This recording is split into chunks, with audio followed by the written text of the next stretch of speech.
Tepeli kaka biso nyozi tokufa mutu atikala tepo tozomona lokolo ndireti lukuteleki ma miso ezame mobala lelaka te pasi na motema. Réponse akopesa biso ezali kaka yondo kobongisa mboka oyo po tozomona mboka yango banda élection esalama likambo moko ya malamu eza te.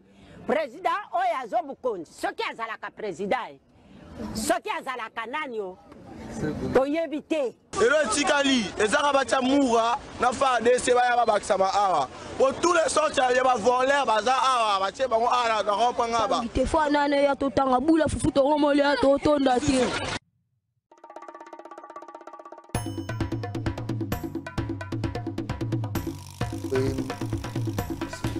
tokolingana ya solo alleluya tokomona kembo na yawe bandeko bosenga na bato ya union sacré bayembaka nzembo oyo bolingo ekota atre kamere mboso bahati Augustin Kabuya Jean-Pierre Bemba silencieux mais trop dangereux eloko abangaka toyebi te eloko aboya koloba toyebi te Jean-Pierre mpe bavandaka na kwene balongola badepute baparti basala boye alobaka eloko te tata mokonzi ya ekolo mbala nsima réunion ya président ya union sacré esa bango batya nzembo wana soki tokolingana ezala sincere mpo kongo bolingo eza kaka na minoko na mitema bolingo ezali te mbote na bino nyonso esika bozali bakongole ya motema malamu bakongole ya motema mabe bato nyonso balinga république démocratique du Congo topesi bango mbote vendredi ya lelo oyo vendredi 22 mars 2024 tokotanga année de monsieur le président de la république deuxième quinquennat à jour ekomo okende tozali na basama lukonde tozali na bamoyindo nzangi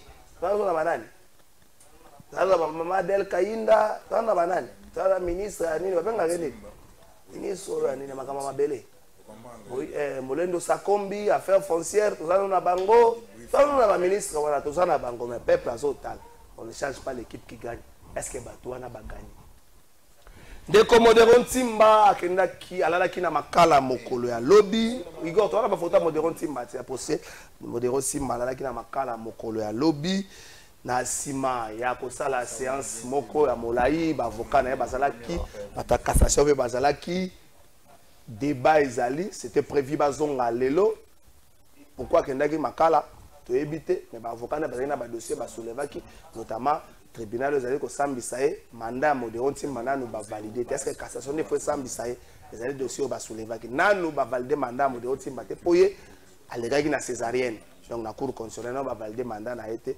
likambo ezalaki soulevé totala bango lelo soki bakozonga ekosuka na ngambo nini. Merci beaucoup modero ntimba mbuta topesi yo makasi esika ezwami yo ndenge mpe topesi makasi na Jean-Marc Kabunda aloba kala Jean-Marc Kabunda changer CG parti na yo ndenge tosenga Moïse Katumbi babengana bolenge tenge na Francis Kalombo mama bato ebele babengana mpe CG parti na yo ayebani te neti nga kutu na yo kayeka na sango azaka prof moko bengana ye yo oza moto mwa sans chaud loka CG moko mwa sans chaud comme ça parti ezala mwa malamu moni bilika mbali toki koreproche mwa makambo ayanga makambo na reprochaka bata ye nse bovanda kima nazoloba mabe na bino te bilika mbali na makambo bena reprochaka sur le plan comportemental ses réactions il est trop épidermique mais face à Augustin Kabuya bilika mbali était bon choix pour l'INC pour moi biloko baati azomela pema ezali baati aza trop cartésien aristocrate baati aza bongo mais sikoyo koto idps eza sancho soki abatie baati azolela ndenge aza wana eswaka ye na motema me makambo barekuro omona vi azovanda me motema ezovimba oyebi eloko moko comédie oyo le meilleur comédie actuellement piero ndoma solobaki motema esuki siko baati aza na position motema esuki me moya aloba eza te biloko yango alongolaka FCC na 2019 yango mpe ndenge kaka boye mais que tout akolongwa politique eza bien il faut kotia CG moko lokola babidika mbale wana soki DPS bameki ye pa meki donc CG wana aza malamu te ndenge moko na ensemble il faut koluka CG abe bolongola bolenge tenge bolongola ye olongola bolenge tenge moni na partie anani Martin Fayulu de vos kitoko ça va est-ce que pas aller bolo japé ça la bongo pas za mokambi ya parti politique mais aller bolo jamo déjà za sacho si je kuto ana tinata lo baka donc yemoko soka leki attirer na gauche attirer na droite asali makamno déjà régie des eaux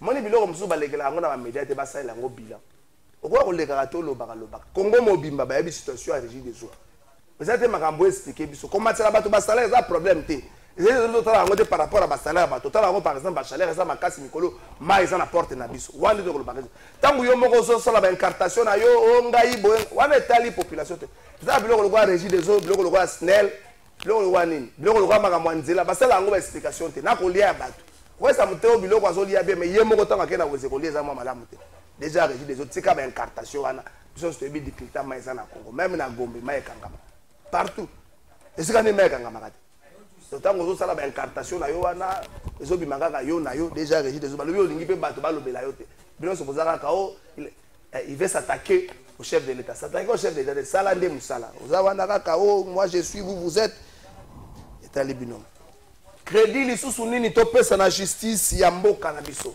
kolanisa na makambo nyonso yo sala malo est-ce que toi sous na crédit à pesa na justice ya mboka na biso aussi longtemps que tant mon conseiller école Félix Tshisekedi moka loba que la justice est malade trop malade même tant que tu na bato lokola ba Willy Bakonga na nzela crédit ni to pesa na justice na biso tant que tali motako ya bato par exemple bazwami na prison centrale à Makala bato ba leki ebele crédit ni to pesa na justice na biso to vendre ngo na émission na biso ya mokola na matali politique guerre ya positionnement na kati ya union sacrée surtout l'annonce il y a prochain gouvernement est-ce que équipe pour ya sika et que na makanisi ya développement to osalaki ngape na ye na vanda na sala deuxième puis dernier quinquennat Félix Tshisekedi à pouvoir après avoir consacré les discours jour à investiture est-ce que Félix Tshisekedi azali na nzela il y a développement ou encore azali na nzela oyo ekomaka na 2 ans après faire mandat peuple à lembi a commis kuganga commis ko tombola mongongo pour na minute peuple a cause à moi patient mais surtout comme na fait 2 ans na 2 ans à faire mandat peuple a tombola mongongo est-ce que vous voyez Félix Tshisekedi au soir il y a le 31 décembre 2028 ou on a deuxième quinquennat na isili toujours la mokonzi sika kota Félix Tshisekedi bato baloba non t'es pas pour faut vendre pour makambo sali biso faut vendre toujours sepela Congo ça va il faut vendre est-ce que vous avez na banzela wana mbote na bino des invités bakozana na biso na émission ya mokola lelo yo mwana mboka le bolodja pende ko Timothée Lenoir efika ndeko Timothée Lenoir efika yo les mercenaires politiques balobi na ko luka mosala ne oya sala na cabinet moko cabinet économique comment okende ba kamina azokende ba boye mwana mboka ale bolodja na pression mbote ndeko na ngai mbote na collaborateur mbote na bao nyonso bazali kolanda biso. Merci beaucoup Timothée Lenoir efika na pression pe mbote mbote ndeko Trésor je suis très flatté pardon pour l'invitation et puis mbote na président Alain Bolodja parce que ça président un parti politique na lobaki yango na émission c'est bon merci beaucoup avant na tokota na thématique de quoi Alain Bolodja Kinois fani na Kinshasa omoni 12 ans ngobi ya Kimbuta omoni 5 ans ya ngobila ozomona pe ba débat autour ya ba kije ya ba parti ya union sacrée pona moto kozala prochain gouverneur za décider na biso ba Kinois pendant 5 ans c'est vrai nzambe mutasimba kapema mais pour ngunga kima babe otomako le baki lobi ba changungi ya Congo ya Kinshasa na catégorie ba animaux sauvages ngunga Kinshasa bache la catégorie ça signe à bosoto leki makasi so bato ko ozomona ba débat na kati ya bakije autour ya choix ya moto kamba Kinshasa sans pour autant citer personne. Moi je vais citer na reciter est-ce que ozomona Kinshasa ya lobby bakanda bayebani lisanga bonganga Deo Kasongo Alain Bousse nani susu mongo Alain Bousse Daniel Bumba nani susu abosani Alain Bombole Ada Bombola zaka candidat vie tika ko tozaliko Ada Bombole na bosani moko babisa abenga nga semaine elenge le plus jeune na bosani kombo na azape candidat Kinshasa na comment est-ce que vous pensez vraiment vous croyez que destiné à Bissau, Kinshasa, et vous allez assurer pendant les 5 ans à venir. Le premier gouverneur aujourd'hui dans la troisième république, c'est André Kimbuta. André Kimbuta azali jusque-là azali le quoi référentiel de la gouvernance à Kinshasa. Parce que Moutounyoso Akoya, il faut Lucas la mieux que lui. Qu'est-ce que j'ai compris de lui? Tant André Kimbuta Bandaki, Nangongo Akotaki Sika, il a innové. Il a apporté beaucoup d'innovation. À salle des GRK, à salle des services à assainissement, à salle mamba immobilier, à organiser l'administration. C'est lui qui était le premier à avoir les 10 ministres. Il a tenté de faire des réformes, mais à son niveau, il dit à Liboso et permettre les provinces et évoluer. Mais l'usure, il y a pouvoir, à Komaki déborder, à Bébissa. Mais il y a au moins, à Bandi à Saïba réforme. Mouli Mama, il t'a envoyé. Il n'a pas pu consolider ce qu'il y avait. Il n'a pas pu consolider ce qu'il y avait. Et il n'a pas innové. Aucune innovation. Amimi est l'oroté. Et l'autre moroté en termes d'organisation de l'État. Alors qu'en réalité, si ces messieurs étaient suffisamment sérieux, et Bonga qui a parachevé les réformes, et Bonga est salema, à niveau de Kinshasa, parce qu'il est au Loba. Ceux qui ne semblaient nommer conseiller, on aura certainement conseil Ecofanda, il y aura un collège, bateau gérer, le gouverneur, pardon, le bourgmestre adjoint et l'air de Chevin doivent être installés.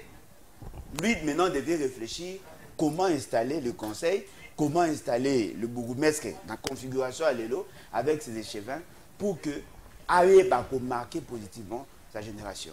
DGRK et Tamboula Mabé, au assainissement, na ebi soki zalaka et kufa, ezaka na nini non? Raskin, ezaka na Kabambare. On dit Ekufa. La source na financement. Ekufa donc. Aujourd'hui au bataki mamba immobilier, on dit Ekufa. Lui il n'a rien apporté, mais l'autre remarqué, pendant son règne, il y a eu beaucoup d'argent. Mbongo na ville le côté belé. Ba dépense ya sali ka yemo mutaiba. On a là comme on a ezali ba chantier inachevé et je me suis rendu compte ba comme que ça moi mbango sikoyo pour yebi gaza ko bima. Son plus grand défi ezalaki ya ko livrer grand marché au mois le 23 novembre de l'année passée. On se rend compte ezali inachevé et au regard il y a structure nango ndenge salami. Ezali eloko moko destiné plus na bateau bana mbongi belé que na bao bazak. Que ndenge zalaka na kala. To se souvenir na ye na nini. Ne lo moti. Projet à venir. Alors, et bon ngaki to corriger mabe salami. Parce que élection ezaki mabe ngabu na linga kut bakanga ye par rapport à dossier ya Yumbi wana. Mais j'ai pas compris pourquoi le dossier en est là la cable. Bao baye signe ya prémonitoire ya échec et c'est ezali. Il y a les Bosso, député coopté, député à Kanyaka, voteur à domicile avec des machines. Au bazar qu'on pomper voix à Félix Sekedi, on va mettre si voix. L'essentiel de ces députés, bazali corrompus et corrupteurs. Bandi déjà comme monnayé, alors que l'Assemblée provinciale, il y a la ligue contrôleur, il y a gestion au quotidien, il y a gouvernement provincial. Corruption et bandit. Yami Balé, bateau bazar candidat, l'essentiel d'entre eux ne sont porteurs que d'une vision Yabato Libanda. Nayoki, il y a un candidat pro-turc. Nayoki, il y a un candidat pro-libanais. Nayoki, il y a un candidat pro-indo-pakistanais. Nayoki, il y a un candidat pro-chinois. Rares sont ceux qui sont candidats du peuple. Siko Bolinga et logo Ninya Malunga. Batouana ata ena programme te. Le quoi Kanya Kezali a koleka. Ce qui a exécuté programme na et sengeli que bateau va contrôler basala ngo on a mes consciences. Les députés va sala ngote. Ce qui est encore très grave. Les députés n'auront même pas le droit de se choisir des candidats. Ce sont les partis politiques et les regroupements qui vont leur imposer Yarupona X ou Y. Il faut oublier le développement. Non, mais déjà, le développement commence par l'organisation. Si l'organisation n'est pas adaptée, c'est fini. Parce que la configuration à Kinshasa, Kinshasa c'est une ville urbano-rurale. Au-delà, projet Boye la bateau, non, on va construire avenir Lenguesa. Non, ça, ce n'est pas ça l'essentiel. Il faut d'abord catégoriser la population, catégoriser les sites. Il y a des problèmes au Kinshasa. C'est vrai qu'il y a des Mbandaka. Mais il y a commis Kinshasa en 1985. Il y a une province. Équateur. Candidat du gouvernement Équateur, candidat gouverneur. Ceux qui ont une vision assez large. Et bon, qui Sabino, quelle est la vision au Bazanango à très long terme? Et puis, Botali à moyen et à court terme. L'essentiel, voilà, on va maximiser les recettes. Ils vont vous présenter projet de budget platonique. Moutafan dit, bon, on va maximiser à 20 milliards de dollars. Comment on va faire? On va numériser, on va faire payer. Ça, c'est théorique. Ça, c'est théorique. Il n'y a aucune vision. Et ça fait que l'avenir à Kinshasa est allé sombre. La particularité de la ville à Kinshasa, contrairement à la province de Moussous, la ville à Kinshasa est la ville comme entité territoriale décentralisée et d'aller en même temps province. C'est-à-dire qu'elle est entité régionalisée, entité territoriale décentralisée au même moment. Les entités qui viennent juste après, directement, ce sont les communes. Entité territoriale décentralisée. Les statuts Nayango, ils ont imposé une particularité en termes de gestion. C'est-à-dire que le gouverneur a comme subalterne direct les communes qui sont des entités territoriales décentralisées. Bino boya bolinga bosa ba vision, mais bozoye baté que vous ne gérez pas directement. Ce sont les communes qui doivent gérer. Les 24 et donc c'est boyeba. La rétrocession à 40%, naïbi que ya raté. Ce qui est koya, automatiquement il faut bolongola à 15% à 40%. Et que na entité territoriale décentralisée. Bobo santé ba ressources propres na bino. Il faut vous à 40%. Et que na entité territoriale. Vous n'aurez plus à gérer l'argent comme vous prétendez là. Alors vous tirez la blague. D'ailleurs, moi, je ne peux même pas en parler parce que je ne suis même pas concerné dans l'élection de maire. Au moins, les moustiques à Kinshasa, ils ont vendu dans la banque. Non, mais enfin, il vaut mieux que les moustiques à Kinshasa qui va politiciens, il y a régime. Ils sont graves. Vaut mieux Ngungi. Pour Ngungi, on peut se marier pour se soigner. Merci beaucoup. Timothée Lenoir, Oyoki, Alain Bolodjoa, Ali Ponaï, l'avenir est sombre. À peindre Tabomoko depuis Kimbuta, contrairement à ce que le pasteur Godin nous a dit, contrairement à ce que Kimbuta même nous a dit, Alain Bolodjoa, Kimbuta a posé des fondamentaux au Yongobila, que ça a 2 pas de plus. Yo, à venir à Kinshasa, au candidat au Bazali, est-ce que vous partagez le même point de vue que Alain Bolodjoa, l'avenir est sombre par rapport à Makambo Oya Etale? Non. En fait, moi, je suis dans une approche. Alain Bolodjoa, j'aime quand il fait son show, mais show n'est pas scientifique. Et ça, c'est bien. J'accepte. C'est vrai, André Kimbuta a posé des fondamentaux et belé. André Kimbuta a posé des fondamentaux et belé. Et puis, moi-même, j'étais, à l'époque, dans l'Assemblée provinciale, dans un secrétaire, il a fait Daniel Boteti. Paix à son âme, tant Boteti à Koufi. Comme assistant rapporteur, il y a rapporteur et puis comme parce qu'il y a président et Kofi. Donc c'est vrai que Kimbuta a posé des fondamentaux, ça c'est vrai. Mais il y a une chose qu'il ne faut pas oublier. Kimbuta a une bénédiction totale, il y a partenariat avec l'Union européenne. Kimbuta avait la bénédiction totale, il y a partenariat avec la Banque africaine du développement. Et puis, Azaki peut moi privilège moko makasi côté gouvernement national, rétrocession Azaki Koya. Il y a moins de décalage, oui, mais pas comme actuellement. Je vais dire une chose à Alain Bolodjoa, moi, j'ai été formé à la loyauté, j'ai été formé à la fidélité. Je suis quelqu'un qui a approché Jantini Ngobila. Kimbuta fait son travail. Il faut reconnaître aussi le travail de Salami Pangobila. C'est vrai que Villa Kinshasa, c'est la réalité est belle, la contrainte est belle. Il y a beaucoup de DGRK. Les lots DGRK, il faut qu'on se le dise. Et ça, c'est d'être boité. Mais ils ont quand même. Régie immobilière, c'est vrai, tu retrouves un rôle de sûreté, mais vous avez oublié que DGP qui paye Zali. DGP qui Zali, régie, il y a publicité. Moi, Moïse Moupata. Les lots sont OK la DGRK qui semble boiter, il n'y a pas un problème d'impayement, tout le monde est payé dans les minimums. Et il y a la DGPEC, quand on a la DGPEC et pas Moïse, mon pote, jamais un problème, il y a comment vous appelez, il y a paiement. Mais Kinshasa a hérité on a contexte, on ne se plaint pas. Je ne suis pas de l'hôtel de ville, dans un porte-parole hôtel de ville, ni en Ngobila, mais je suis quelqu'un qui fréquente le gouverneur Ngobila dans sa gestion, dans le fonctionnement ville à Kinshasa, et tout ça, le jugement du mauvais côté, tout ça, tout ça rappelle effort, tout ça rappelle du bon côté. Les lots aux arts, nous avons compris que nous avons besoin de l'obélango. Mais il faut que l'obélango. Ngai André Kimbuta Kanisanga pour Nzela, c'est comment? Moi, j'ai été kidnappé en plein boulevard ici. Madame Thérèse Olenga a kidnappé Ngai Watinda Badwa Kangana boulevard pour Nzela. Pour Nzela et pas Nani, comment vous appelez ça? Et pas Nani, pas Sony Kafuta. Comment vous appelez ça? Même Nzela ya Kaluka. Bana Kaluka. Nana Kota Kacho pour Magamba Kaluka. J'ai été jeune là, analyste politique, et beauté tia koufi wana décalage zaki na bandi ko tirer sur Kimbuta. Projet yo bozomo na ya Kaluka. C'est pas mboso.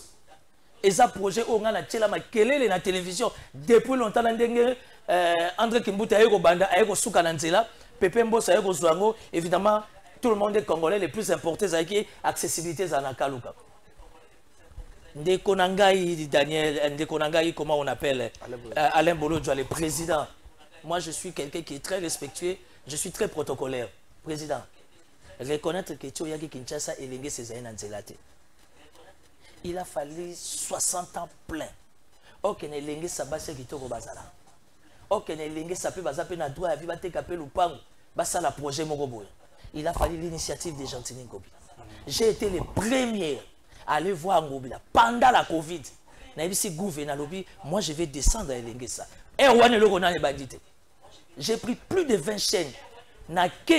Pour visiter Elengesa. J'ai ramené les images na Gouv. Elengesa et so Sengago. Oui, ça déjà na projet. Pendant la Covid, gouverneur Ngobila appelle ça fait vert. Na kota na centre-ville na Zandu. C'est moi qui ai pris les images Moutaliboso. Il y a Zandu. Avant que na mwana mboka na biso abela wazaki DG ya Zandu. Oui, mon ça marché. Ndeko ba yembaka pas musicien. Ndeko ba yembaka pour que Zandu. Donc aujourd'hui on peut tout dire d'Ngobila. On sale ça mais pas bato faiblesse c'est raté. Et le plus grand péché d'Ngobila, il n'a pas jusqu'à maintenant, le gouvernement n'a toujours pas une communication taillée sur mesure où ils ont accompagné. Merci beaucoup. Avenir, ça veut dire que Ngobila a fait ce qu'il pouvait faire, ce qui est visible. Ceux qui vont venir. Qui te traverse 4 communes. Et l'Engue, ça n'en parle même pas, 6 km et demi. Avenue de la Paix, ça te traverse combien de kilomètres? Imagine-toi qu'au Kotinji, le quartier 1, au Bimi Nani na Sekomaf, au Kebima Ti Nanjil Brasserie, au Tourné Ti Obima Naïm Wakuna, ça te fait plus de 12 km. Pendant que Samachou, Samaker, Samalov, Premier ministre Yabisomoko Union Sacrée, a été incapable de donner des moyens à la ville. Je reste dans la logique Nous avons 26 provinces. Kinshasa est supposé être privilégié parce que c'est sa capitale. Quand on parle de Kinshasa 0 trou, Kinshasa 0 trou, il y a Tondi Batou. C'est pas Ngobila. C'est 35 millions. Kinshasa 0 trou, c'est pas Ngobila. Kinshasa 0 trou, c'est le gouvernement national. Giza, oui, là, tout le temps, la RTNC est en train de raconter sa vie. Il faut savoir, il avait combien comme budget en termes, il y a kilométrage, il y a kilomètres plutôt pour la Rosalanzela. Vous comprenez? Donc, quelque part, Ngobila, c'est erreur. Ngobila, c'est faute. Ngobila, c'est faiblesse. Je me dis et je le dis devant la caméra, la vision de Ngobila, il a entouré na bateau, na poids et vision a été. Malheureusement. C'est ça son projet. Projeté sur l'avenir une minute. Non, mais je reste dans un ticket gagnant. Dans un ticket, il y a Daniel Bumba, il dit, sincère et réel, rationnel. Il y a une chose. Gouvernement national n'a pas de problématique conflictuelle. Il y a un c'était pas mon casting. Il y a Premier ministre, le chef de l'État a réfléchi 10 000 fois au besoin d'un service et accompagner pour faire un bon choix. Parce qu'aujourd'hui, nous avons besoin, il y a ticket dans la ville à Kinshasa, il y a un problème à niveau national, mais en interne à niveau de la ville, ils savent trouver des solutions pour les Bakinois. Tolingi ticket, il y a un PDT. Est-ce que Nathangi Komba Moto tort? Tolingi ticket, il y a un PDT dans la Union Sacrée. Tolingi tike ya muto te que ba libanais na ba indien bazo pesa yembo. Je suis derrière un dossier que tu connais jusqu'aujourd'hui. 363 Congolais. On a na plein victoire sans respecter le code du travail. Na minute ba konza plein victoire des Libanais. Ba comment menacer inspection à travail. Parce que l'inspection à travail si ba que notre dossier yo bino bolobi tout ça la calcul. Tout ça li ba calcul. Mais pour foutre ba un Libanais. Ba zo menacer inspection du travail. Alors vous voulez que nous tu parles un Congolais. Je suis citoyen congolais. Naza président et front de jeunes pour les sursauts patriotiques, Fachi Vence. Nous sommes là pour accompagner Fachi à une seule condition. Dans le cadre de sursaut patriotique, il y a bientôt accompagné. Il y a ma bête au côté des médaillés dans le cadre de l'état des droits. On ne peut pas avoir des candidats gouverneurs à Kinshasa, au Azana, Libanais, Azana, Indien. D'abord, ils nous ont imposé la loge d'Abago. C'est qui domine aujourd'hui à Kinshasa. Mais Dadi Nabino va prier dans sa mboula, vision en tête. Et vous allez prendre des candidats des Libanais, des Indiens. Merci. Candidat, il y a masculinité faible. Merci. Tous a besoin de masculinité forte. Merci beaucoup. Tolini candidat gouverneur qui ça à Mobali. Ah mais merci qui PDT, on a déjà trop de problèmes à Kinshasa. Merci. Raison pour laquelle moi, je donne mon avis. Citoyen congolais, l'homme du pouvoir, j'ai choisi l'étiquette Daniel Gumbana et Didier. Pour la capacité, je les ai pénétrés. Qu'à chaque fois gouvernement national, à la bloquer dans la caprice, Bango va retrouver solution pour les Quinois. Merci beaucoup. On retiendra aussi de Ngobila Kaela Biso Grand Pena et Doxy. Mettre la du soleil Vunda. On retiendra ça. Non, à part la politique, il y a aussi quoi la culture. Merci beaucoup. Il y a ma langue Bozolo Baté. Non. Toi, tu es un leader d'opinion. Merci beaucoup. Posant un ancrage sociologique. Analyse nayo et fais à juste national. Merci beaucoup, Timothée Lenoir. Ça parmi les acquis en Ngobila pour préserver. Grand Pena, la mona Grand Pena. Oui, mais c'est dans les cas de Vunda et Doxy. Vunda na eba kango. Mais le gouverneur rappelle Ranga et Vunda. Ça lingala ba Quinois. Et Doxy et Vunda. Ce que vous voyez Vunda, on a expliqué pour la table merdi et Vunda. Président Leboja, est-ce que vous avez la crédit dans la justice? La justice, au tata mon conseil, la vente c'est justice est malade, c'est très malade. Est-ce que le lot de la justice élève une nation? Notre pays sera élevé dans la justice auto. Soit 2 minutes, tout autour les gars, 2 minutes. 2 minutes à Mouké. On a rappelé dans Timothée, au-delà, il y a des relations Ngobila et tout ça. Aux Akinois, au Yebi Papa à Kinshasa. Ceux qui ont commis ça Ngobila. Le président Sabani Record, merci pour les 15 minutes au Baxelib, donc à Baxelib, 15 minutes. Merci beaucoup. La commission Ngobila. C'est pas président Sabani et Moko Kinois. Il y a un frappé sa minute. Aïbi Naza et Gosen Aga minute. Anna Chouette. Et là, on a une aloba, Isaïbo. Aimer Ngobila n'est pas l'aimer. Aimer André Kimbuta n'est pas l'aimer. Aimer Bateau et Zokou Misao n'est pas l'aimer. Et là, quand ils ont livré, d'ailleurs, il y a un espace à Bolingo, on a bien noté la politique. Au Sali Malam, tout le monde, au Lobaki, il y a ce Bolam et Sami Batbaumona. Autant que quelques axes à venir, il y a le dos au Sali, oui. Mais en réalité, ce que vous comparez, Mongo et Kotina ville, n'a pas réalisation, il n'y a pas photo. Dépense au Yas. Écoute, après ça, on a déjà Kanda Yengobila. Babungi, ça y est, ça. Babungi, ça 500 000 $ dans le bureau. Et Banaté. Tu l'as mis à 500 000, ça représente la moitié. Il y a kilomètres et à route. Et ça, il y a route. Mbongo et Kota dans la ville. Aux autres, il y a un pays. Même dans le cabinet, il y a un pays. Il y a des gens qui sont impayés, ils sont chaque jour. Il y a 20 mois. Ils sont impayés, les lots. Maman, on va combo là, bazar. Yo mona bango susu bazate ville za ça été ko bobete maboko yani ya ko tanga ba axe ba 3 mètres ba 4 mètres tant super rétro comme ça dans 4. On n'a jamais connu un bon gouverneur. Le plus piètre des gouverneurs, c'est celui qui vient de sortir. Alors ceux qui boyé bien ngoté boko pona mutamala muta, vous risquez de le reconduire s'il a bien fait. Boti kaza gouverneur alors bon longo le point. Ozo soutenir bato mi balo tangwana. Badouana, ba député ba yebi bangote, yo na secrétaire général IDPS ne boyebi. Otangi ba komo na bango, bozo obligé na ba député ba voter. Tu as des preuves. S'il vous plaît, si na lobby. Au moins tant on a zo bazokata. Non, sécuriser vas-y. Na la pose à sécurité te bataillon sacré bazaka. Ilo na ina lobabo. Les londe tozaboy. Député doit voter en âme et conscience. Parce que c'est lui qui en sera responsable. Vous pouvez si un mot d'ordre. Mot d'ordre pesami. Si vous avez le bana, on a causé la corrompu, parce que Bolingi, tous les députés ba kende na le quoi ba automate ba pona batouana Iyeli oyebi Loba nazo Bumba oyebi bon découvrir ga pour présenter binote avant qu'on a boye ba bangote wow boye ba bangote Iyeli azali na Funa je pense il a été élu tout ça bateau ba yebi bazolo ba qui ne mérite pas mais par rapport à quoi mais par rapport à niveau. Niveau, qu'est-ce qu'on attend par les niveaux? Mais niveau, ça dépend, voilà, mais voilà, on a besoin du répondant. Non, s'il vous plaît, on a besoin du résultat. S'il vous plaît, s'il vous plaît. Le haut bénéfice n'a la parole, il faut n'appeler ça. Oh, mais ça, et là, quand ils allaient vrai, avant de voir tout ce que vous pouvez voir, il faut que le candidat réponde à un certain critérium. Il faut avoir un niveau. Est-ce que le critérium existe? Non, mais bien évidemment, études faites, niveau, koyeba, yo, j'ai un problème de député. En moins, expérience, mouké, probité morale, des gens qui vont corrompre, les députés corrompus, qui seront corrompus, pour choisir le gouverneur. Il y a un monde dans la société, société à anti-valeur, et retambolate, parce qu'il y a que l'homme. Ceux qui députés à l'Osenga, bafuta mbongo pour voter.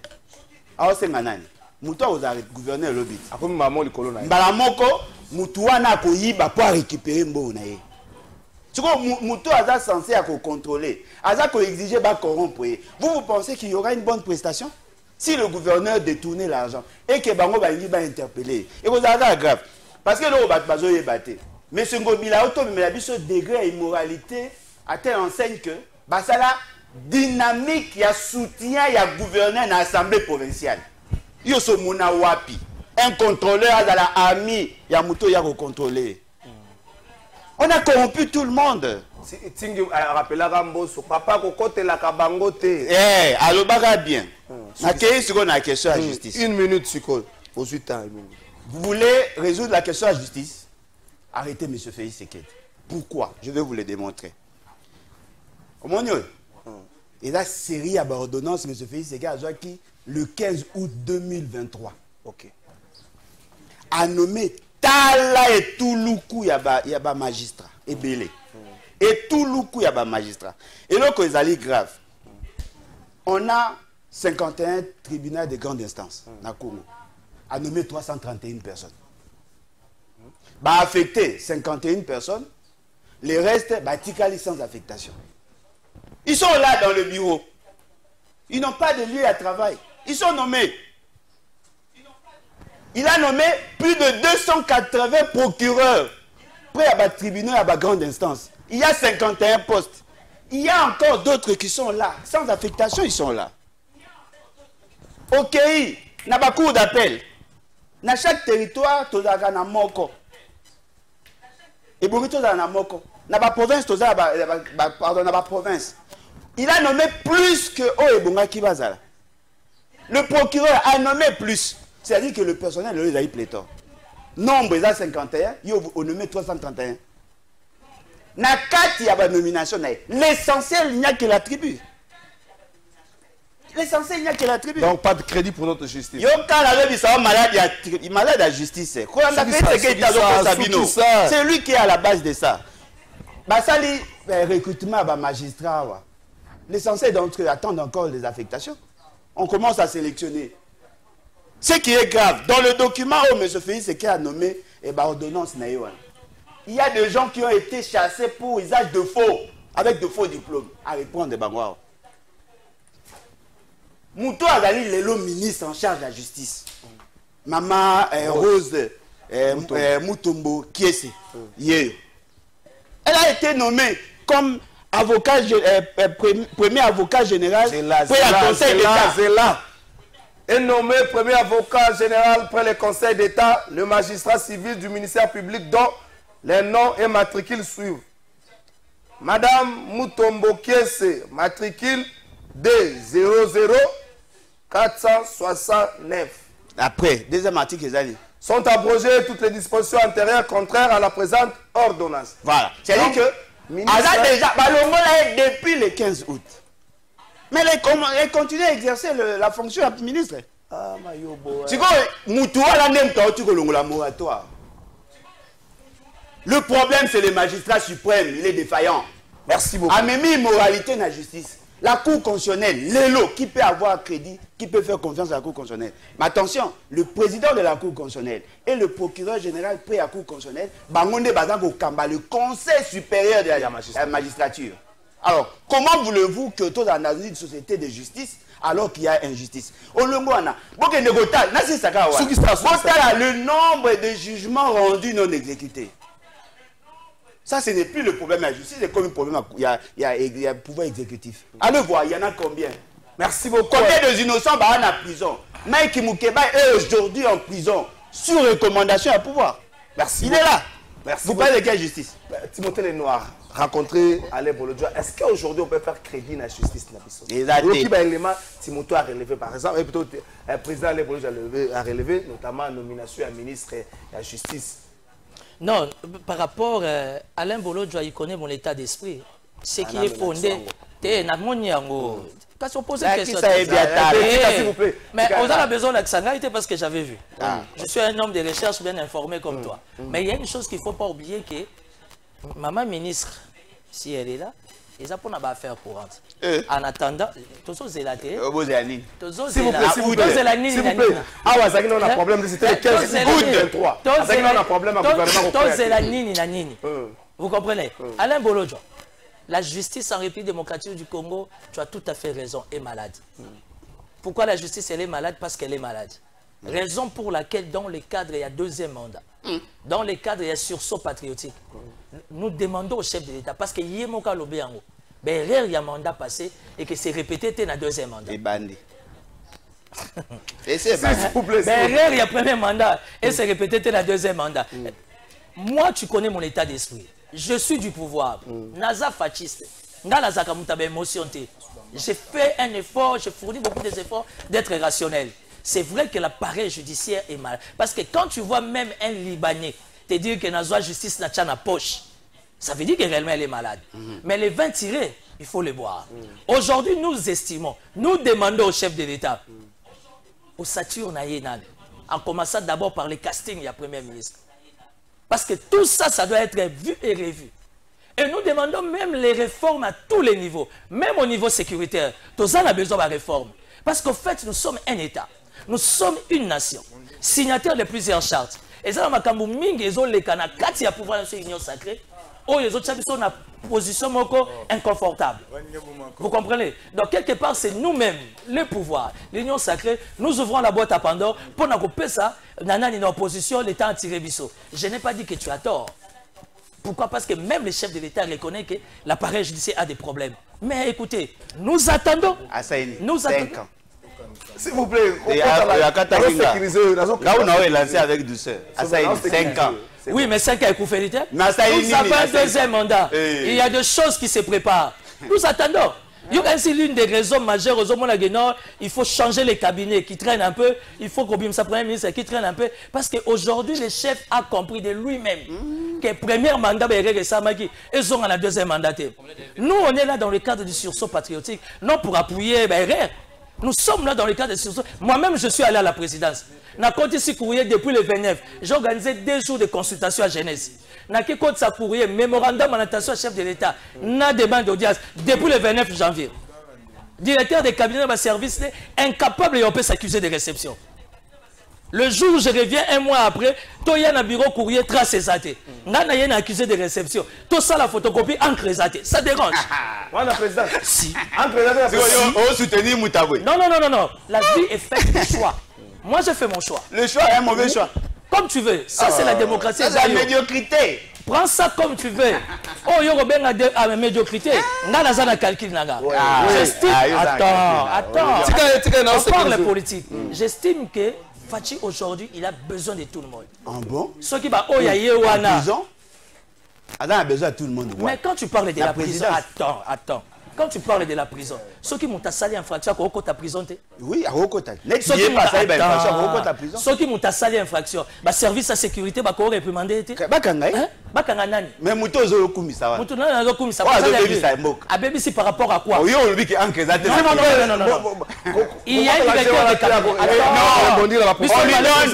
de 637 millions de dollars de fonctionnement ce n'est pas géré par lui, c'est géré par les directeurs. Il faut le moulin. Mais justement, c'est ça. Le moulin pour aller. S'il vous plaît, on sécurise. On sécurise parce que Ngana Bolo doit attendre mes amokos.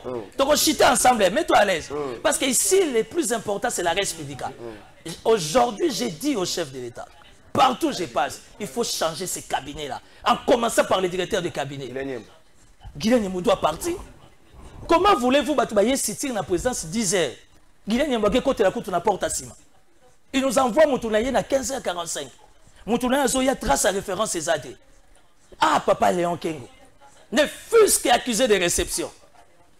J'ai travaillé à la primature quand ma tata Pogno est partie. Je suis venu avec Sami Badibang. Ma tata Pogno a laissé un système informatique, ça veut dire que le dossier est urgent. Tant que bureau courrier a réceptionné, à scanner. Quel que soit là où ma pont il est, partout dans le monde, à son message, directement comme il est. Le chef de l'État n'est pas Dieu.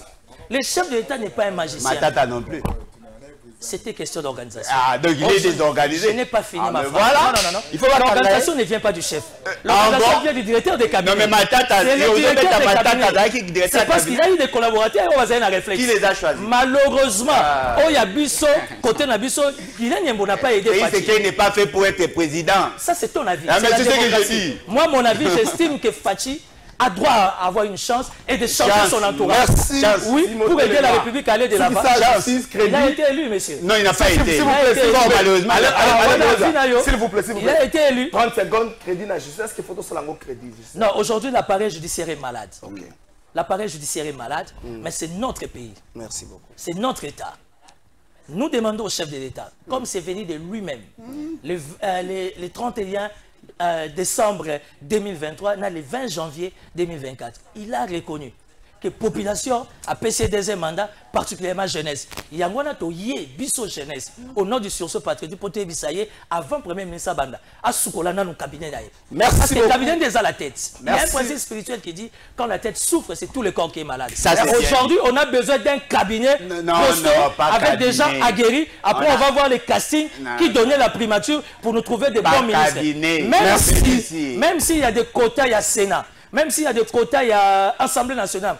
Pour le ministre Baoutakuna, mais si c'est pour le besoin de la cause, or, les institutions, enfin, d'apporter leur touche pour nous permettre à la République et le chef de l'État font la mission. Merci beaucoup, Timothée.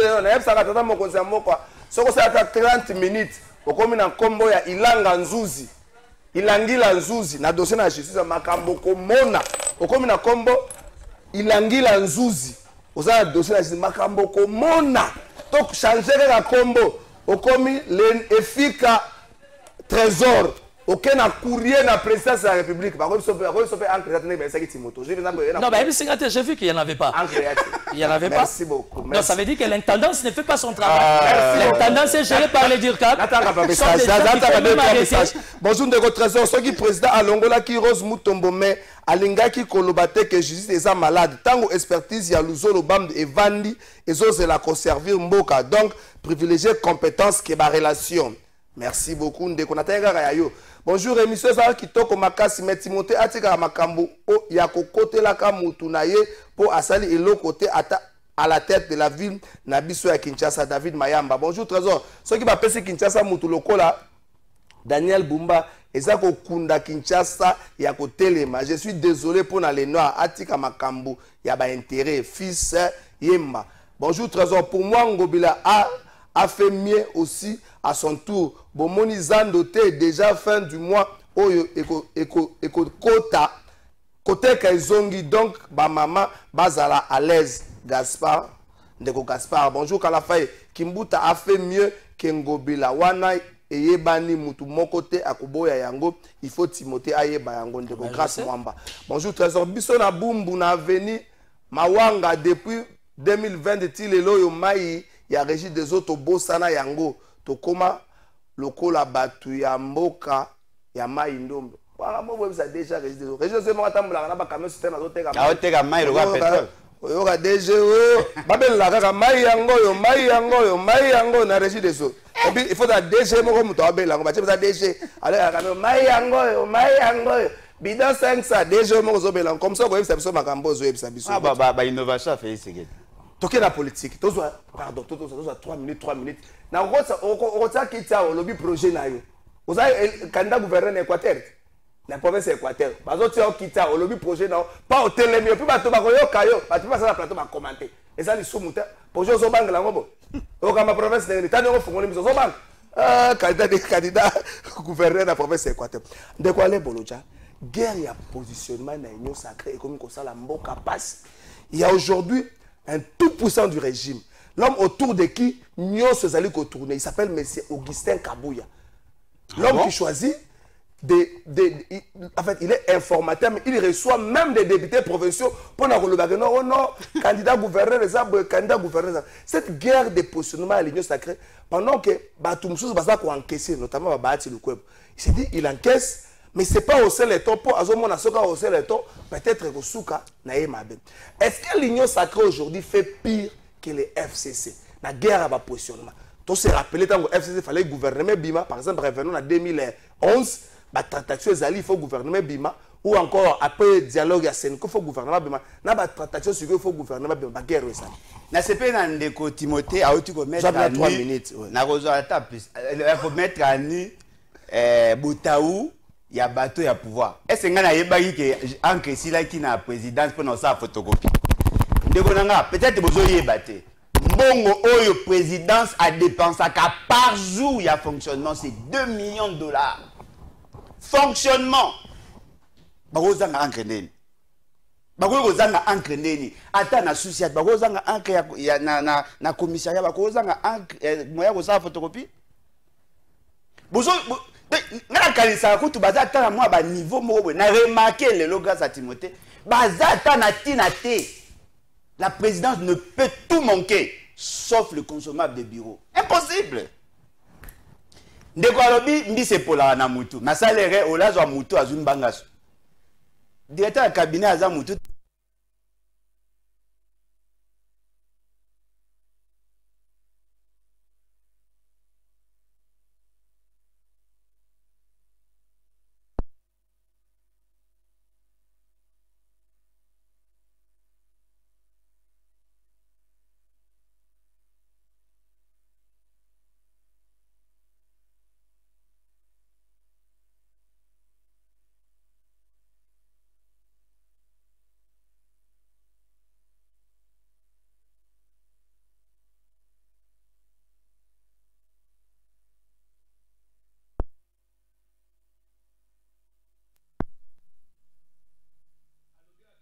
Zotika Alain Bolojo liberté à l'aube. Ayaki na moli mo na ko défendre Félix Tshisekedi. Et loko les a livré, il y a des ABC en administration que l'on ne peut jamais tolérer. Moutatine le correspondance, ou accusé réception, t'es l'axi ko saboté. Moutaroye bandeli ko zo pèse importance na mukala na. Ba déposer lettre au réagité. Après cet exemple à Matata, ce n'est pas le directeur de cabinet qui faisait tout. Matata aussi avait participé pour concevoir le système de gestion à courrier. Mais c'est que yo tanga na ICC. Jean-Magamo tanga na ICC appliqué en gros. C'est ça la gestion. Je vous dis que ces gens servent à rien. Bah on servir les lotés. Et puis ma question à la justice. Na le ngai na rappelé, tozalaka na ba cour d'appel moko par province sauf na Kinshasa des amis balé. OK. Les alliés correction ngaki na apporté peut-être na le baki moi mba. Na ngana le ba sur les tripés. Par rapport à Rokabola pouvoir. Toza en face ya banoalaire. Non. Yoka da métaphore. Okoya ko kanisanga ndeko. Oh, non. Yoka kasnazo lo batte. Tozali en face ya banoalaire. Ba omo ba mela bangi, ba oti ko teka bangi. Ba langwe, ba olinga siko ba kabola mbonga bangi. Ah, OK, ça métaphore. Ah, on comprend nango Faut oza prida. Siko biso bo benga biso ba to kombata bangi to ya ko beta masoto, beta masoni. Bokonzi ya moibi, baibi bokonzi ya moibi. Baolinga bakabola. Yoka aventure. Monsieur Bahati a aidé Félix Tshisekedi à tricher. Oh. Tu as des preuves? Ça, vous avez un peu sa preuve. Tout n'a pas. Monsieur Bahati a aidé, a aidé Félix Tshisekedi à tricher. Bazu ba machine, Bami voté, bango moko, bami pesi ba voix. En votant pour leur candidat, ils ont voté aussi pour Félix Sekedi. Bazu dossier à Félix Sekedi, ba isolé, ba bino yé, qui parfait. Bazu ba bimisi Félix Sekedi avec 73,34%. Bango monde ba convaincu que Félix Sekedi ne pouvait pas être élu. Dans le commune de députation nationale, ba bimisi bango na seni o ajubo. Après ben ko remarquer que ba tia comme moi Lolendo. Alors ça Lolendo allez, mukamate ba komi kolongola ba député. C'est justement pour les sanctionner qu'on déprimer pour gaza sur Lolendo te. Ba komi kolongola. Bemba kuna bakata ki aleli, ba ebisi no ba ko pesa vice gouverneur ya ngwana mo ya tiki makelele, ba o babakisi. Ba mi kaboli ba voix, peuple azate. Suki ça. Siko lelo boyo ba biso bazana ba confier à kabula pouvoir. Mais pouvoir ya moyibi o bazana yango. Et vous avez mal géré, et vous avez jamais bien géré. Donc, vous comprendre que les prémices, le coup qui m'a bé, bah vous avez la canne m'a bé. Yoka aventure. Ils veulent se donner un premier ministre. Ils veulent se donner le membre du gouvernement. Pendant que nous parlons là, le Parlement qui est censé être l'autorité budgétaire a aussi que ça va dépense dans l'élaboration d'un règlement intérieur. Neto Lobao, le président de l'Assemblée nationale, a droit à 33 personnes dans son cabinet. Il a droit à 2 assistants parlementaires. Il a droit à 20 domestiques. Au cas où, Babaki c'est 20 domestiques, personnel domestique, 20. Assistants parlementaires au commandant 3300. Député Nengazo qui est au commandant 33 000. 2 assistants, ça fait 6 600. Ce qu'on bâtit, c'est 33 000 à député national. Et on a pratiquement 40 000 $ le mois. C'est-à-dire qu'à la fin de l'année, on a 480 000 $. Dans 5 ans, on a 2 millions et quelques de dollars. 2 400 000 $, on peut ça y est pour la rémunération. Au même moment, un capitaine touche 306 000 francs. Sur il y a un gouvernement. Mais le gouvernement il y a eu des détournements. Merci beaucoup. Le président de la République a un bon belé. Merci. Ce qui est un gouvernement pour résoudre des problèmes à peuple, pour réduire l'inégalité. Vous ne servez à rien, monsieur. Vous ne servez à rien du tout. Parce que nous avons comprendre comment un député national qui ne sert pratiquement à rien peut avoir 30 ans, il y a salaire, il y a un capitaine. Merci beaucoup, Ndekwale Bolodja. Un mois, il y a 30 ans, de salaire. Merci beaucoup, Ndekwale Bolodja, député Azala Moussala, Sala Kavota Kamibeko. Et ça est Azali. Mibeko netini. S'il vous plaît. Avant, Mibeko, il y a ça, moi, c'est $500. S'il vous plaît, s'il vous plaît. Il ne sert à rien. S'il vous plaît, Ndekwale Bolodja. C'est ni Mouta publié qui va résultat pour consoler à consommer Yango. Boyebi Félix Sekedi a été élu. 53%. Boyebi Yango. Allez, vous avez un gars bon. Timothée Lenoir. Bonjour, Trésor. Merci pour notre propos. Yandeko Lenoir. Aza vraiment correct. Ça m'a ma partie pris, mais à Bossani Grand Marché, Oyo Kimbuta Abandi Yango 12 ans sans idée malgré soutien à l'Union Européenne. Merci beaucoup. Trésor, Bafingaka Kimbuta Lelo Bakumisiye Ndenge Mokona dans 5 ans na Kondimango Bila parce que Congolais Andimaka Moutou après. Merci beaucoup. Timothée Lenoir, attraction pour la. Non, pardon. Professeur Dinga, il y a un code qui dit candidat gouverneur. Merci beaucoup. Entendant, candidat gouverneur. Attraction. Les gens ont comme l'impression que Bossani développement, développement dans Moupanzi.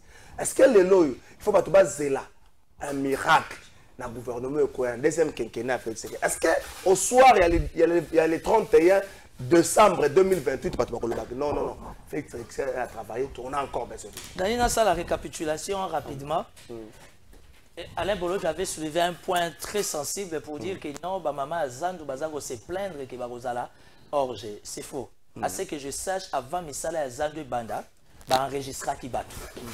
Enregistrera qui bateau, Nyonso, Bafutaka Pakuna Bango. Ce qui veut dire que Ndenge Zandou Banda, on va faire appel à bateau Nyonso Bazaki enregistré. Ok.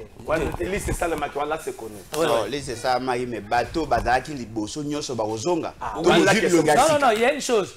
Zandou Salama pour na base ba député, base ba généraux, base ba ministre. On va veiller sur ça. On va veiller sur ça. Ok, Timothée parce que ata bazu basa ba député, basa ba ministre, basa ba généraux, place etika la kaka. Ok. Tous en a besoin maman bi pour la peu baza go futa ba mpako na bango, ba kota pe. Toi pe na posa bana kwata basa. Bana kwata ba jeune mingi to tangi na bango pe, ba préférer commerce, baza na droit na bango ba futa ba mpako na bango. Je ne suis pas venu parler de l'UDPS, mais j'estime qu'Augustin Kabouya, étant secrétaire général, il y a UDPS, président AI, étant parti au pouvoir, Azana droit, il y a une analyse sur la Makambounios. Ça, c'est normal. Et ça, c'est normal. Liste sur la Makambounios, c'est il y a Mboka. Est-ce que ça tabou vraiment? Liste sur la Makambounios, il y a parti, il y a Mboka. C'est le parti au pouvoir, c'est lui qui dirige les partis au quotidien. C'est normal à la rapport à la sécurité. Non, ça c'est un autre aspect. Il ne faut pas ramener Makambo, il y a sécurité dans la politique. Faut pas. Les questions de sécurité sont des questions très très sensibles. Il n'a pas qualité. Voilà. Alors, par rapport à Makambo Ndeko Bolodjo, Alain Bolodjo, tu as tout à fait raison. Je suis citoyen congolais. Je suis patriote et je suis du pouvoir. Ozan a raison. Moi-même, je suis éclairé. Il y a un député qui est deuxième assistant. J'étais à la RTNC il y a 72 heures. Dans toute l'émission il y a 48 heures. Question à Zotouna, quel est l'avenir d'un militaire congolais? Quel est l'avenir d'un enseignant congolais? Quel est l'avenir d'un médecin congolais? Si au conditionnel, malheureux de vivre, c'est nous la population. Comment pouvez-vous voter dans la postulalité? Parce que na boya qui m'a camboyé la tangaï. J'ai évité ça. Comment bino boke voter bateau ba combien un objectif dans la population? Mais ma kina bango sous négocier majoration ya mbongo na bango. Sachant que entre parenthèses le pays est en guerre. Ce qui nécessite automatiquement beaucoup de moyens à niveau de l'état-major général. Parce que quelle que soit la stratégie que l'état-major général peut mener, quelle que soit la sécurité militaire, la police, même les DG, mais la carte de sécurité, ils ont besoin de moyens. Mais c'est sur base de quoi Bino Moko va député. Sans pour autant traiter premièrement d'abord la question sécuritaire. Parce qu'au lieu de 33 000 $, on a une seule condition. Ceux qui mettent en Mboka. Pour ceux qui mettent en Mboka, au lieu de alors, par là, Alain Bolodja, il faut comprendre que tu as raison. Ça, c'est mon état d'esprit, tu me connais.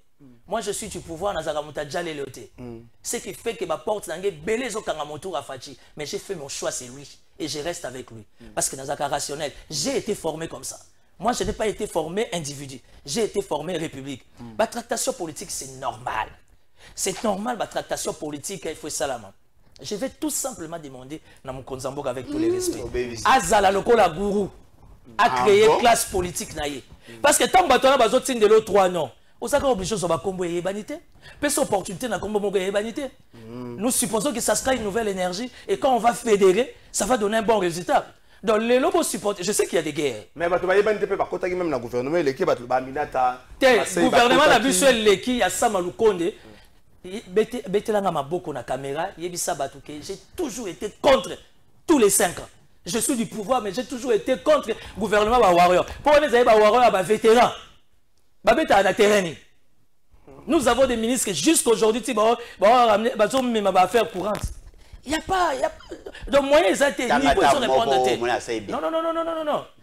Dans chaque cas, il y a des exceptions. Alain Bolodja, dans chaque cas, il y a des exceptions. Bemba, il a échoué. Ministre des Affaires foncières, il a échoué. Ministre, il y a fonction publique, il a échoué. Ministre de l'urbanisme et habitat, il a échoué. Ministre de la social, il a échoué. Ministre de la santé, mais ils ont fait 3 ans. Quand tu dis échoué, c'est sur base de quoi? Ministre de la Finance a mis 358 millions de dollars à tous les centres financiers, alors que nous sommes en guerre. Kobo Sanaté, 62 millions de dollars, il y a la francophonie. Et il a mis 300 et quelques millions. Il n'a jamais été inquiété de lui là. Qu'est-ce qui te fait dire qu'il est inquiété? Il n'a jamais été inquiété. Quand les services interpellent, la question à service, finance publique, la question à service. Merci beaucoup. Il est protégé par Félix Sekedi parce qu'il y a mais quand tu dis il faut prélever ça. Qu'est-ce qui te fait dire ça? Mais il est là, non? Il est là, il est député. Si Nicolas Kazadi a été interpellé, attends, interpellé où? C'est là, au Parlement. C'est un message à la pratique à plateau de interpellé où? Nous, na message à pratique. On est de un service à sécurité qui fonctionne. Et ne pense pas que ceux qui vont interpeller Moutou. nécessairement il faut l'État dans les réseaux sociaux. Merci mais beaucoup. ça fait partie de la sécurité financière, pourquoi non, mais effectivement, mais pourquoi il a parlement et pourquoi il n'a pas été... S'il vous plaît. Ce monsieur devait être arrêté en réalité. Monsieur, il devait être arrêté, papa. Arrêté par rapport à quoi? Parce qu'il y a déjà un dossier en cours, raison là-dedans. Ah, ce gars, Lunga, peut vous c'est l'équipe. Merci. Et l'équipe par rapport à quoi? Vous blaguez 290 millions de dollars net au ça me fait mal. Les Zambora va contribuer. Surtout que l'armée en a besoin. Les fonctionnaires en ont besoin. Dès qu'ils sont dérangés, t'en fais pas. Rien à voir. Mais c'est qu'il est pénal. S'il vous plaît, s'il vous plaît. Ah oui? Merci beaucoup. Un ministre comme ça ne pouvait pas rester en fonction. Merci beaucoup. Yo, Bimsambo, on a le Engo, on a Tata na yo. Yo sommes ta province équatoriale. Ah, bien sûr. Neko Joël Ilangila. Lakisangaye. Igor Za yewe. Joël Ilangila. Garçon yo, ozo mona oyo. Na se pela kala courage de mingi. Ayaka na émission za candidat président de la République. Akene na sima comment na mona un message nous soutenons le chef de l'État Félix Tshisekedi pour sa réélection. Si on le loi ya boy, ba bimisi be comme na seni ata candidat gouverneur. Parce que faut 5000 hein. Na éviter 5000 on mi futeli yo moko to bazweli yo to basangiseli yo ngokuna na éviter oza candidat gouverneur. Ngam ta bimisa ki liste oyo ba acte d'engagement ba député provincial Équateur. Oyebi ngoti. Ngam na bimisa. Ngam na benga ki député provincial là. Atata ba leki na ngai yekola za député provincial ba ndeko na ngai leki na ngai yekola ngam na benga ki atata ba député wana bina jo to zakana yo awa. Mbongo ngo so zaki 5000 osi mbongo opesa bango poko ne zaki ba 30000 na ba acte osi mbongo opesa bango na pesi yo mbote mbote mopanze sango mbote ndeko Timothée Lenoir pe mbote na kulutu na ngai mbote excellence monsieur le gouverneur likambo zolo ba député po bandi na ba député wana soki obandali na no soki Joël ozimbongo wapi Équateur ezana no teka mambo mbongo parce que kofuta caution tout ça est gravité. Mais makambo zolo ba député wana ba ko voter yo ba député wana ozu déjà mbongo opesa bango na ko rassurer yo lelo ndeko ke ba député Équateur ba député baza corrompite comme même bango na esprit wana te parce que ya na ngale bolo joie yebi ke biso Équateur ezalaka bongo Équateur ezalaka so ba lingi moto so ba boy moto donc biso tozalaka corrompite tant que banda ko ya a mikolo nyonso ko déplorer que non bobo boloko azo détourner azo sala boy azo boma mboka to banda ko lobango na plateau no parce que mboka ekufaki et compétence notoire il ekaki ndeko bobo boloko pe lelo yo ba pesi biso chance ya kokenda na maponami après maponami ba jeune belo banda ko mona awa entre autres ba Luizo Mubenga ba Elekola ba Ezekiel ba vigilant ka ba jeune banda ko mona population a sanctionné bato o ba banda ko boma mboka ba voter bango tango sko ba voter bango na tour na bango population pe alobi non moto ya bundelaka mboka mikolo nyonso moto ya lekaka na ba etando eke moto asalaka ba marche moto abundaka pour le développement Équateur tout oyo il faut bon voter ba jeune parce que na oka même na ndenge ndeko Timothée Lenoir alwa ki non président de la République soki azalaki rééli il faut qu'on particulariser na nos jeunesse pour jeunesse ne moto a voter massivement et puis et pas ya ngai na Équateur et pas ya ngai na ndeko ale bolojwa na Équateur babanda ko benga ngo toujours province à opposition. Mais surprise, il y a tout au chef de l'État, Félix Tshisekedi, a gagné na plus de 90%. C'est pour la première fois dans la province à Équateur. C'est pour la première fois. Tout le monde est là. Tout le monde a que non, chef de l'État va voter massivement. Il y a un candidat à peuple, nazali candidat à président de la République. Pe nazali candidat ya ba député révolutionnaire au balingi. Baza combien? Baza 12 hein. Ba député révolutionnaire baza 12. Te ba député nyoso baza 21. Te ba député révolutionnaire baza ba député oya révolutionnaire baza 12. 12 oya sauvo l'Équateur. Yo l'équipe mbala moko. Pona ko leka ku teza nango chose facile. Na oki lo bateke na l'équipe parce que na ko minimiser ba adversaire te parce que toza pe ba jeune moi mingi. Na oki ko ya mbala moko te na sali pronostic o te na l'équité. Souci na biso ezalaki ndeko faire partir bobo boloko. D'abord, au-dessus sur quoi ça protégé. Par qui? Bon, na autant par ses pères. Par Félix. Non, pas par Félix. Par ses pères de l'Union sacrée. Bon sécurité. Félix c'était. Candidat président de la République. Écoutez l'informateur. Non, on a écouté, na lobby que na écouté un informateur. D'ailleurs, écoute, on a lancé un message pas informateur qui par rapport à mon gouvernement central, malgré nos zones pas na biso. Tout wana kuna to zwaka ministre était pendant 4 ans et demi. Biso Équateur. Tant on te réclamé ba yo tia ikila 6 mois. Tout informateur a bossé en athée. Parce que oui, pardon, parce qu'on rappelait mon informateur, tout le président de la République a bossé en Équateur, dans le ministère Moko. Ok. Parce que tu regardes au Sibir, au Sibir, il y a 5 ans. Ok, donc qu'est-ce que tu vas voter pour en 1 minute 30? Il va passer ça, il va Équateur pendant 5 ans pour nini. Mais pourquoi va passer ça à Équateur? Soki na lobby ba pesa ngai bokambi Équateur parce que to bundi mingi na mboka wana. Kaka po bundi. Et puis to lingi to mema développement na mboka wana. Mboka wana ya ngai na grand frère na ngai lebolo jwa soko kei na mboka wana okyo tuta na tana molili. Yo kenda une fois. Okenda 2 ou 3 fois. To zalaka na ona mbandaka. Molili eza na mbandaka soki to ebite so to kolobango na niveau nini. Mais il y a vraiment des projets ya minene pour na kaka électrification. Parce que pour Mbandaka se développer, il faut d'abord courant. Courant, moi, ce qui est quelqu'un qui a boyé, capable de côté, il a construit un barrage, il y a 20 MW. Pour citer que c'est là. Moi, barrage, il y a 20 MW, il faut alimenter Mbandaka, Mobimana, le village périphérique. Il y a un peu de mécanicien à Malamu. Vous allez faire des jeunes et belés au D'ailleurs, pour votre formation, nous avons un effort. Il y a beaucoup de candidats nyonso ya ba jeune. OK. To vanda to mi ligue pour to gagner ba élection na province Équateur. To ba viewana ba même mission na distraction to. To ki kokota na distraction te. 30 secondes. So kutani na ngubu ya Équateur ba indi. Okutani na kokutana na ngubu. Oye ko la loba ke mboka la mboka za na ba ngubu na ngo ngubu. Oui, effectivement ba indi to ki niete azali notable la province Équateur. Kokutana naye oui nakutana naye na sola naye nakutana pena le patriarche Edouard Mokolo Apombo po yende motazali nkumu abiso nyonso. Merci. Ya za nkumu le patriarche Edouard Mokolo Apombo. Monsieur bénédiction. Ah oui, appelle bénédiction. Avant toi agir, il faut le patriarche appelle sa bénédiction. Merci beaucoup Ndeko Joël Ilangi la candidat gouverneur. Malgré personne attente. Personne attente kaka nini muke. Bon. To ça na émission spéciale na annoncé ango mercredi yo moko na plateau et na projet na makambuno komi. Ko la ngalo wa candidat moko yamba ngata so la bapongi na makambuno komi. Kanda gouverneur ayamba ngata zo soade bazo la so le verbe alali. Yélité boy. Na élité.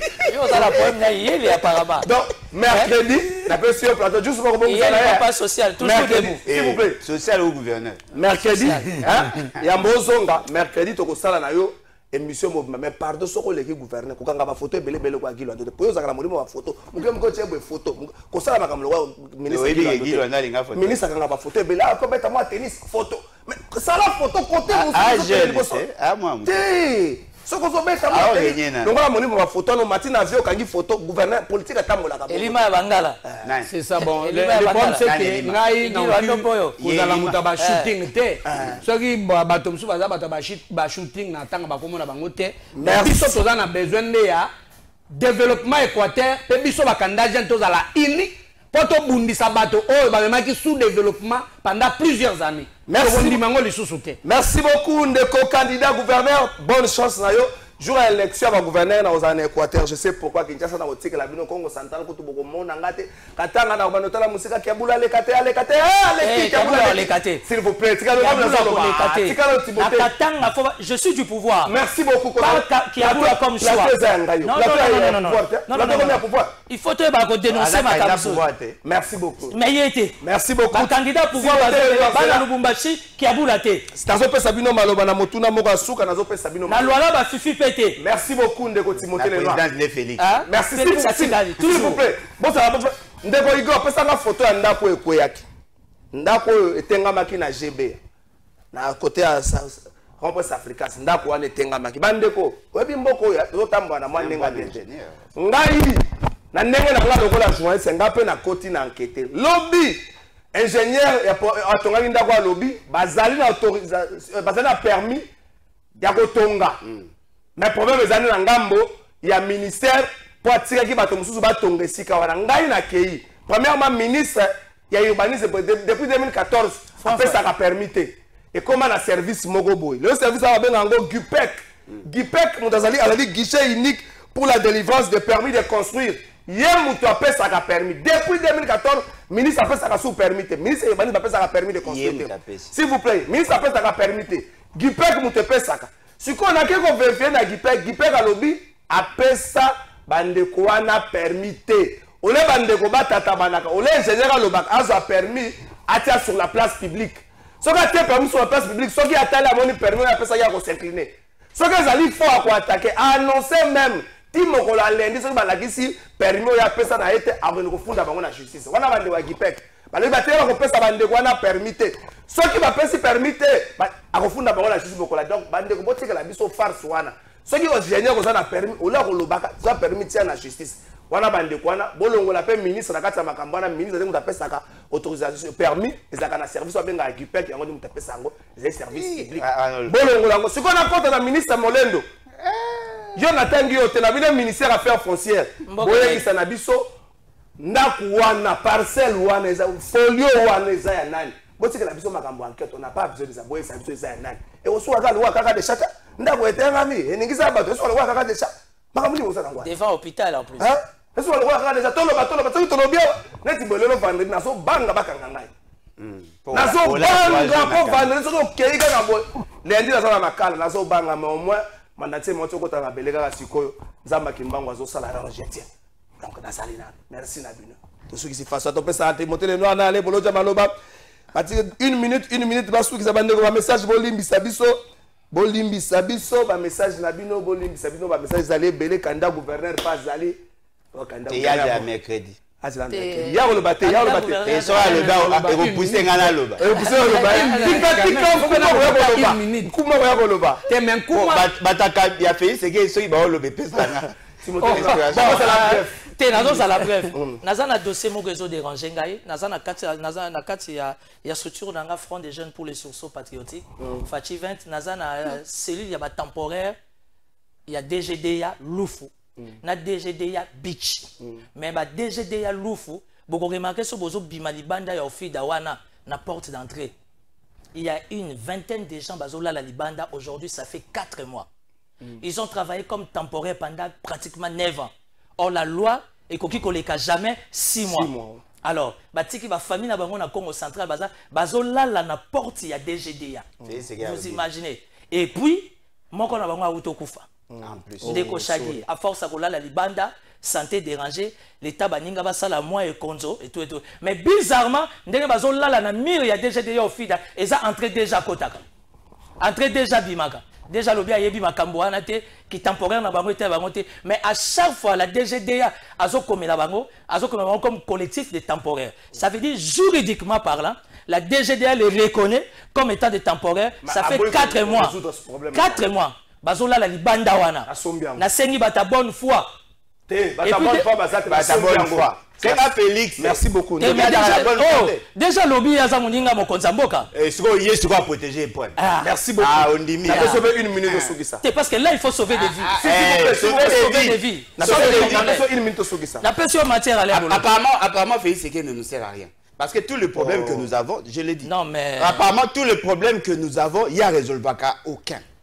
Mais bon, tu as une chance. Tu as une chance. Ils ont payé, ils ont winner. Il s'agit de la gouvernance. Ils gèrent quoi? Mouto Yaza, Sali Moussala, va régulariser la situation. Il se plaît. À Koufi, il y a un chef de l'État. Il y a Nini. Il a résolu quel problème il y a Congolais? Aucun. Aucun. C'est que moi je voudrais nous dire. Neto ke mabe. Mboka immoralité ko makasi. Soki bondimaki Félix Tshisekedi comme président nazoka ba 91%, tout ça. Et si quand au peuple, au argent à occasion à voter et si quand bakangi batu na ba machine, bobi que Félix Tshisekedi a été massivement élu. Très grande distinction avec 91%. Vous posez Félix Tshisekedi question. Vision na yo zani sur l'Équateur. Merci. Exacté. Félix Tshisekedi a une vision té neto lo baboué. Ba na programme te ba na vision te neto lo babwe bino ba te yo sacré non boza yo kate yo ga muto woche informateur na formateur kabuya boyoka place bomemi biso. Mais est-ce que Kabou est formateur ou bien informateur? Non mais yéne azo ça Moussa formateur siko. Merci beaucoup. Ah mais oui Pas du tout. Qualité au milieu même l'État congolais. Qualité par rapport à Merci quoi? beaucoup.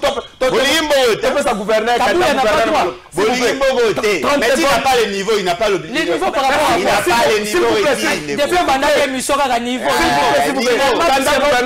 Qui a le niveau? Selon Alain Bolo, tu as le niveau. S'il vous plaît, Babati bazali bamboso. Ça c'est du retardé, va comme aux autres. Pourquoi pas les jeunes? Il y a bandeko nanga bazar, il faut vraiment na seng na président Chabani Record à prolonger ba minute pour les j'ai appelé 15 minutes. Ah bah c'est sûr. Mais ngai message nanga na relancer. Déjà Bilal a perdu 10 minutes. L'Équateur n'est pas à vendre. OK. Ce qu'il faut savoir, les Équateur, ils ont à côté on a marché. Cette fois-ci, tous à la INI pour faire décoller la province Équateur. Oyo, et nyokwami mingi. Na bobo. Yomoko lelo. Candidat na bino ya union sur la ko fait c'est qu'à la imposer bateau la pega bobowan. Non. Te aole patende. Ataki be bana kiwando. D'abord aussi ba candidat qui en dehors ko invalider le choix de Fachi. Moi je l'ai vu. Na moni parler donc bobo a ko. Même bana ki lo ba kigele bakabusu. Akenda ki ko. C'est là. Yoka bavoi yango nazoteka na Kinshasa 100 000 okozwa te napesi yo voi komi sénateur na Équateur opesi jeep oluki ngumu oluki ngubu napesi yo voi na province mwa Kwilu baosenga baterios na Kwilu baosenga baterios bavoi yango yo 50 000 okozwa te. Ça c'est l'immoralité à faire. Soki tokolingana ya solo alléluia tokomona kembo na Yahweh. Boyokoli kolinga mbongo ya Congo. Boyokoli kolinga ba poste, boyokoli nanu kolinga Congo te. Obongisa mitema. Eza na ba pasteur, bayokoli kolinga mikolo yo ba veste na ba pantalon boya koma na chemise. Pasteur ni ngotanga na Congo. Bayokoli kolinga nanu Congo te, boyokoli kolinga Congo. Soto yokoli kolinga Congo, Congo eko tomba ba pasteur. Monsieur Si, na ba président.